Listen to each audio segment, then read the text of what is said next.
تقول؟ اقول الشمر اللي يقوى يجي ولجع على حرام انه عنده اشكاليه، ما هو رجال. اقل شيء يقول ما هو رجال، اذا يقوى يجي ولجع. يقول بعض السوالف لبسوها الشراعي مقعادها في بيت اهلها فضيله. الظاهر انه تحمس حبتين زياده واخذها الحماس البارح وصرح التصريح هذا، واتمنى انه يكون كبوة جواد، ولأن كنا نراه في العين الجليلة ونثني على بعض قصايده في المجالس.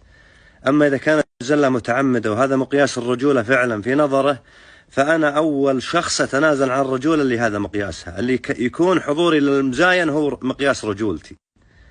أما حنا مقياس الرجولة في نظرنا أنك تسخر قصيدك في خدمة أبناء القبيلة، سواء من اعتاق رقبة، سواء من جمع الديات، سواء في توظيف ذوي القربى، سواء في المساهمات الخيرية اللي يساهمون فيها جميع شعار شمر.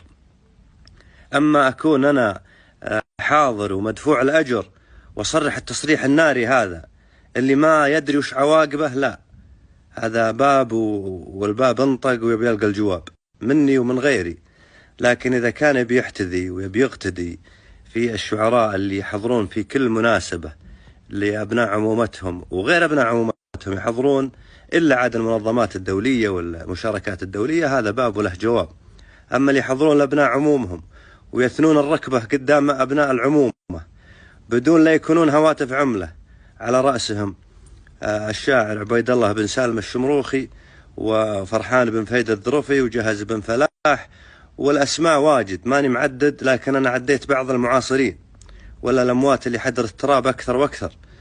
لكن أتمنى أن تكون كبوة جواد وما تكون هذه مقياس الرجولة اللي أكون هاتف عمره في آخر الوقت.